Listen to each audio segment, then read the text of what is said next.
మిత్రులారా, హరే కృష్ణ. పౌష్యమాసం శుక్లపక్షంలో వచ్చే అత్యంత పుణ్యఫలదాయకమైన పుత్రదా ఏకాదశి. మరి ఈ ఏకాదశి సందర్భంగా మీ అందరికీ చాలా చాలా శుభాకాంక్షలు. ఈసారి ఇది 2025 సంవత్సరంలో చివరి ఏకాదశి తిథి. మరి పౌషమాసం మన ఆధ్యాత్మిక ప్రయాణాన్ని బలపరిచేందుకు అత్యంత ముఖ్యమైన మాసంగా చెప్పబడింది. అందుకే ఈ ఏకాదశి తిథి మనందరికీ మరింత ప్రత్యేకమవుతుంది. అయితే రండి, ఈ పౌషమాసం పుత్రదా ఏకాదశి సందర్భంగా దానికి సంబంధించిన ఈ పౌరాణిక కథను విందాం. రండి, పుత్రదా ఏకాదశి వ్రత కథను మొదలు పెడదాం. పుత్రదా ఏకాదశి మహత్యం. భగవాన్ శ్రీకృష్ణుడు మహారాజు యుధిష్ఠిరుడు మధ్య అందమైన సంవాదంలో దొరుకుతుంది. ఒకసారి యుధిష్ఠిరు మహారాజు భగవాన్ శ్రీకృష్ణుడిని అడిగాడు, హే కేశవ, పౌషమాసం శుక్లపక్షంలో ఏ ఏకాదశి వస్తుంది? దాని పేరేమిటి? దాని మహత్యం ఏమిటి?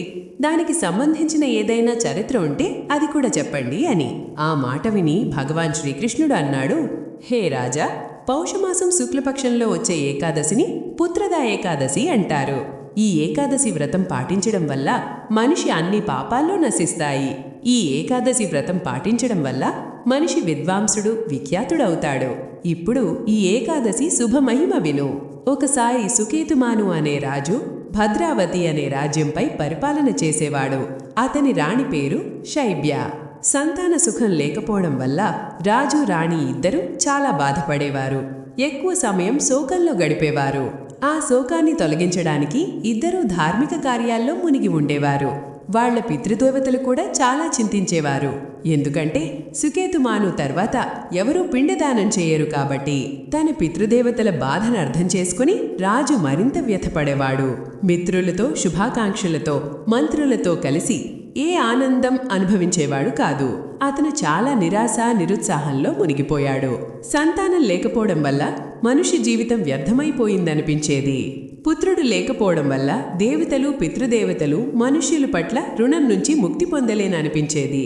తగిన పుణ్యకర్మలు, భగవాన్ విష్ణు భక్తి లేకుండా మనిషికి పుత్రుడు, సంపద, జ్ఞానం దొరకదనే నిర్ధారణతో బాధపడుతూ ఒకరోజు రాజు ఎవరికీ చెప్పకుండా గుర్రంపై ఏకాంతంగా అడవి వైపు బయలుదేరాడు.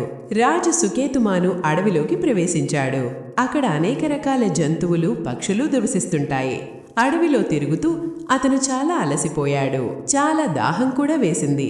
అతను శోకించడం మొదలుపెట్టాడు. తాను యజ్ఞాలు, ఉపాసనల ద్వారా అనేక దేవతలను సంతోషపెట్టడానికి ప్రయత్నించాను. ప్రజలను తన సంతానంలా పాలించాను. బ్రాహ్మణులకు భోజనం, దానమిచ్చి సంతుష్టపరిచాను. అయినా ఇప్పటికీ నిస్సంతానంగా ఉండి ఇలాంటి కష్టాలు అనుభవిస్తున్నాను అని.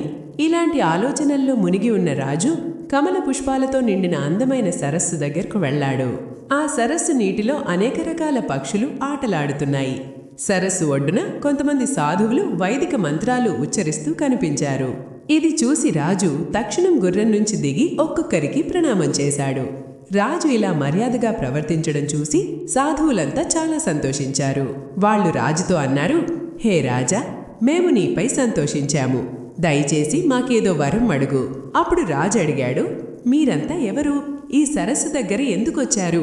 అప్పుడు సాధువులన్నారు, రాజా, మేము విశ్వదేవతలం. స్నానం చేయడానికి వచ్చాము. ఈరోజు అత్యంత శుభమైన పుత్రదా ఏకాదశి.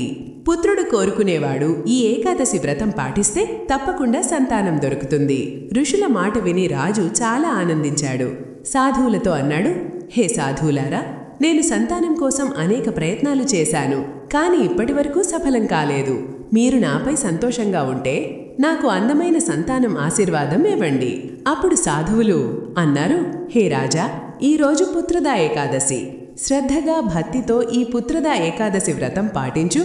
భగవాన్ కృప, మా ఆశీర్వాదంతో తప్పకుండా అందమైన, తేజస్సు గల, దీర్ఘాయుష్యు, బలవంతుడైన పుత్రుడు దొరుకుతాడు. సాధువుల ఆదేశం ప్రకారం రాజు మంగళకరమైన పుత్రదా ఏకాదశి వ్రతం పాటించాడు. మరుసటి రోజు నిర్ణీత సమయంలో వ్రతపారణ కూడా చేశాడు. సాధువులకు మళ్లీ ప్రణామాలు చేసి రాజు తన రాజమహల్కు తిరిగి వచ్చాడు.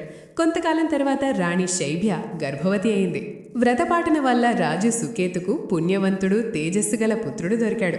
తర్వాత రాజు సుఖంగా రాజ్యం పాలించడం మొదలుపెట్టాడు. అతని పితృదేవతలు కూడా సంతుష్టులయ్యారు.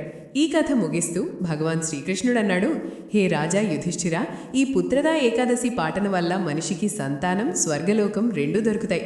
ఈ ఏకాదశి అత్యంత పుణ్యఫలదాయకం. అందుకే ప్రతి మనిషి పూర్తి మనోభావంతో, నియమాలతో, శ్రద్ధతో ఈ పుత్రదా ఏకాదశి వ్రతం పాటించాలి. అయితే ఇదే మన ఈరోజు పుత్రదా ఏకాదశి పౌరాణిక కథ. ఈ కథ మీకు నచ్చిందని ఆశిస్తున్నాను. మీరంతా కూడా ఈ పుత్రదా ఏకాదశి వ్రతం పాటించే సంకల్పం తీసుకున్నారని నమ్ముతున్నాను. మరి మా ఈ వైదిక జ్ఞాన ప్రచార కార్యాన్ని మీరు మెచ్చుకుంటే, ఈ కార్యంలో మీ సహకారం అందించాలనుకుంటే స్క్రీన్పై ఇచ్చిన నంబర్కు ఆర్థిక సహాయం పంపి మా ఉత్సాహాన్ని పెంచండి. ఏకాదశి కేవలం వ్రతం చేయడం మాత్రమే కాదు, లోపలి నుంచి శుద్ధి అవ్వటానికి అవకాశం ఇస్తుంది. మరి ఆ శుద్ధి నుంచి ఒక ప్రశ్న కూడా వస్తుంది, మనం కేవలం వింటున్నామా లేక నిజంగా జీవిస్తున్నామా అని. నేను మీతో ఒక చిన్న మాట పంచుకుంటాను. ఆత్మసాత్ భగవద్గీత జర్నీ 3 సెషన్లు ఇప్పటికే పూర్తయ్యాయి. మరి నిజాయితీగా చెప్పాలంటే పాల్గొనే వాళ్ళు కేవలం క్లాసులు అటెండ్ చేయడం లేదు, వాళ్ళు తమ జీవితాన్ని స్పృహతో రీడిజైన్ చేసుకుంటున్నారు. ప్రతి వారం వాళ్లకు సింపుల్ గానీ పవర్ఫుల్ లైఫ్ టాస్క్లు దొరుకుతాయి. అవి శరీరం, ఆత్మ మాత్రమే కాదు, సంబంధాలు, స్పష్టత, భావనలు, నిర్ణయాల వరకు హీల్ చేస్తాయి. అందుకే ఆత్మసాత్ కేవలం భగవద్గీత కోర్స్ కాదు, ఇది లైఫ్ ట్రాన్స్ఫార్మింగ్ జర్నీ, ముఖ్యంగా మహిళల కోసం. మీకు జీవితంలో స్పష్టత కావాలనిపిస్తే, భావనలు అర్థం చేసుకోవాలనిపిస్తే, ఆధ్యాత్మికతను ఆచరణాత్మక జీవితంలో అమలు చేయాలనిపిస్తే ఇంకా కొంచెం సమయం మిగిలి ఉంది. ఇంకా మీరు ఈ సీక్రెట్ జర్నీలో భాగమవ్వచ్చు. ఎందుకంటే ప్రతి మహిళకు లోపలి బలం, స్పష్టత మరి స్పృహతో జీవించడం అర్హత ఉంది. వివరాలు డిస్క్రిప్షన్లో ఉంటాయి. మీ గుండె అవును అంటే దాన్ని పట్టించుకోకండి, త్వరగా రిజిస్టర్ చేసుకోవచ్చు. ఈ ఏకాదశి ముఖ్యంగా నిస్సంతాన దంపతులకు సువర్ణ అవకాశంలా ఉంటుంది. పుత్రదా ఏకాదశి రోజు భగవాన్ పవిత్ర నామాలు ఉచ్చరిస్తూ ఫలాలతో శ్రీహరి పూజ చేయాలి. కొబ్బరికాయ, సుపారి, బిజౌరా నిమ్మ, జమీరా నిమ్మ, దానిమ్మ, అందమైన ఉసిరికాయలు, లవంగాలు, బేర్ పండ్లు, ముఖ్యంగా మామిడి పండ్లతో దేవదేవేశ్వరుడైన శ్రీహరిని పూజించాలి. అలాగే ధూపం, దీపంతో కూడా భగవాన్ అర్చన చేయాలి. పుత్రదా ఏకాదశికి ముఖ్యంగా దీపదానం చేయడం విధానం చెప్పబడింది. సాధ్యమైతే రాత్రి వైష్ణవులతో కలిసి జాగరణ చేయాలి. మరా జాగరణలో భగవాన్ పవిత్ర నామాలు హరే కృష్ణ కృష్ణ కృష్ణ హరే హరే, హరే రామ రామ రామ హరే హరే, ఈ మహామంత్రాన్ని ఎక్కువగా ఉచ్చరించాలి. కీర్తనలు చేయవచ్చు, భగవాన్ దివ్య కథలు వినవచ్చు లేదా చదవవచ్చు. ఏకాదశి రోజు రాత్రి జాగరణ చేసేవాడికి దొరికే ఫలం 1000 సంవత్సరాల తపస్సు చేసినా దొరకదు. మరి ఇది అన్ని పాపాలు తొలగించే ఉత్తమ తిథి. చరాచర జగత్తుతో సహా 3 లోకాల్లో దీనికి మించిన మరో తిథి లేదు. అన్ని కోర్కెలు, సిద్ధులు ఇచ్చేవాడు భగవాన్ నారాయణుడే ఈ తిథి అతిదేవత. అందుకే ఈ పుత్రదా ఏకాదశి వ్రతం పూర్తి మనోభావంతో, శ్రద్ధతో, నియమాలతో పాటించాలి. ఈ ఏకాదశి రోజు ముఖ్యంగా ఉపవాసం పాటిస్తారు. ఉపవాసం అంటే 2 అర్థాలు. ఉప అంటే దగ్గర, వాస అంటే నివాసం, అంటే ఈరోజు ఎక్కువగా శ్రీహరి దగ్గర ఉండడం, ఆయన పవిత్ర నామాల జపం ద్వారా, కథలు వినడం ద్వారా, కీర్తనల ద్వారా. మరి రెండో అర్థం ఏ రకమైన అన్నం త్యాగం చేయడం. ఏకాదశి రోజు గోధుమలు, బియ్యం, కందిపప్పు, పళ్ళు, కూరగాయలు ఇలాంటివి తినరు. చాలామంది భక్తులు నిర్జల ఉపవాసం చేస్తారు. కొంతమంది సజల లేదా ఫలాహార ఉపవాసం చేయవచ్చు. ప్రతి మనిషి తన సామర్థ్యం ప్రకారం పాలు, పండ్లు, ఏకాదశి ప్రసాదంతో వ్రతం చేయవచ్చు. సూతక కాలంలో కూడా ఈ వ్రతం చేయవచ్చు. పీరియడ్స్లో కూడా చేయవచ్చు. కేవలం భగవాన్కు నేరుగా సేవ, పూజ చేయకూడదు, కానీ ఉపవాసం చేయవచ్చు. భగవాన్ కథలు వినవచ్చు. ఈ ఏకాదశి కథ వినవచ్చు, చదవవచ్చు. హరే కృష్ణ మహామంత్రం ఎక్కువగా జపించవచ్చు. ఈ నియమాలు అందరికీ సమానంగా లాభదాయకం. ఏకాదశి రోజు ఈ పుత్రదా ఏకాదశి కథ తప్పకుండా వినాలి. సాధ్యమైతే ఉదయం, సాయంత్రం 2 సార్లు వినాలి. మరి ఈ పుత్రదా ఏకాదశి మహత్యం చదివినవాడు లేదా విన్నవాడు అగ్నిష్టోమ యాగం చేసిన ఫలం పొందుతాడని చెప్పబడింది. అయితే ఇదే మన పుత్రదా ఏకాదశి గురించి పూర్తి సమాచారం, దాని పురాతన పౌరాణిక కథ. ఈరోజు ఈ వీడియో మీకు ఉపయోగకరంగా ఉందని ఆశిస్తున్నాను. మీరంతా కూడా ఈ పుత్రదా ఏకాదశి సంకల్పంతో భగవాన్ శ్రీహరిని సంతోషపెట్టే ప్రయత్నం చేశారని నమ్ముతున్నాను. ఈ వీడియో నచ్చిందంటే లైక్ చేసి మీ మిత్రులు, మరి కుటుంబ సభ్యులకు షేర్ చేయండి. మరి మొదటిసారి ఈ ఛానల్కి వచ్చిన వాళ్ళు మీ సొంత ఛానల్ విరాట్ స్పిరిచువల్ స్టోరీను తప్పకుండా సబ్స్క్రైబ్ చేసుకోండి. ఎందుకంటే మన శాస్త్రాలు, వేదాలు, పురాణాల నుంచి తీసుకున్న ప్రమాణభూత సమాచారం ఏ మిశ్రమం లేకుండా ఇక్కడే పంచుకుంటాం. హరే కృష్ణ.